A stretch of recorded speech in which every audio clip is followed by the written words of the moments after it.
Vrede geliefdes, alle liefde en vrede, vir hierdie oggendsuur, wat die Here ons deurgedra het.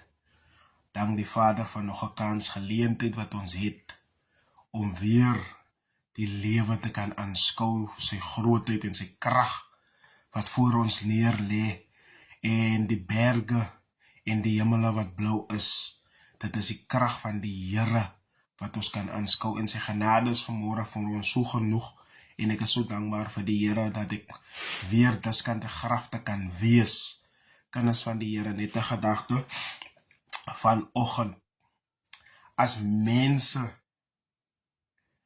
niks op jou kan kry, en nie 'n fout op jou kan kry nie, dan gaan hulle begin te stories opmaak, sodat hulle jou naam kan beswadder, en die ore wat dit hoor, hulle glo dit, en hulle sit stertjies en dinge by, sodat dit globaar kan wees, en dit sprei so gauw, soos 'n veldbrand, en mense wat jou lewe ken, en wat jou ken wie jy is, hulle glo dit ook so gauw, bitter gauw, maar hulle ken jou, wat se tipe mens jy is.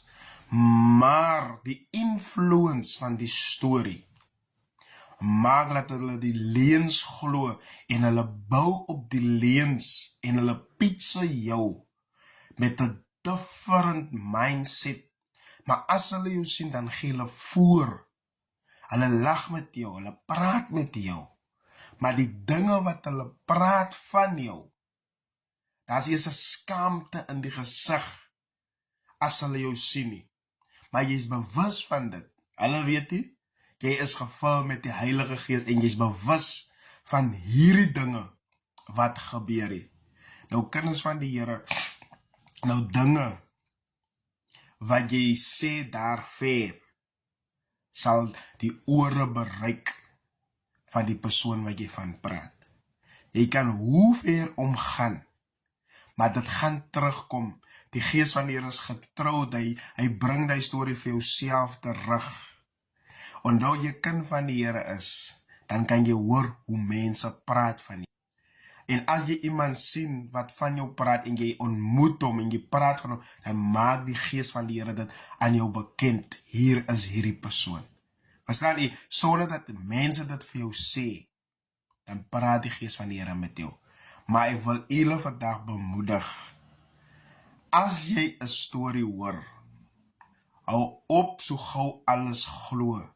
Dis hoekom julle so agteruit gaan in julle geestelike lewe, van alles inneem en glo, wat van op die Gees van die Here vertrou, en bid in en sê, Here, openbaar hierdie persoon wat ek hoor, hulle praat van hom, ek ken hierdie persoon, maar ek hoor die ding.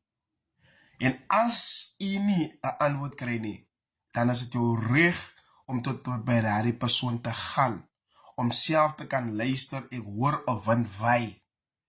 Wat is dit? Is dit waar? Dan sal die persoon vir jou 'n lieflike antwoord gee. Vir alles wat 'n kind van die Here is dit sy reg om vir jou 'n antwoord te kan gee. Maar nie net hoor en glo en alles inneem, en die persoon kyk met daardie aandag dat hy is betrokke met sekere dinge of dinge nie. En jy ken die persoon, wie hy is en wat hy is. En wat ook wel baie mooi is, daar is nie 'n ding wat hulle kan sien nie, daar is nie 'n sign wat hulle kan sê nie, maar die stories wat mense opmaak, maak dat mense glo.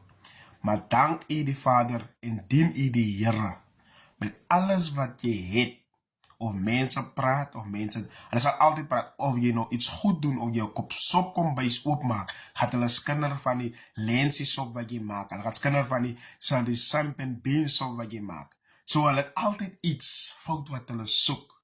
Jy doen iets goed, maar dit is nooit goed genoeg he. So dit is die mense mindset wat siek is. So ek wil julle vandag bemoedig. Keep your head up and move forward. Wanneer jy heeltyd gaan terugkyk, dan gaan jy agteruit gaan. maar focus op jou main goal, op dit wat voor lê, en dit wat Christus vir ek en u het, wat voor is. Los die negativity mindsets van mense, maar focus net wat voor is. En as hulle praat, dan wil hulle praat en hulle wil dinge noem, maar wat hulle nie van weet nie. Die Here moet julle lieflik seën, julle moet 'n lieflike dag hê, en mag die hand van die Here met een en elk wees. Die Here seën. Amen.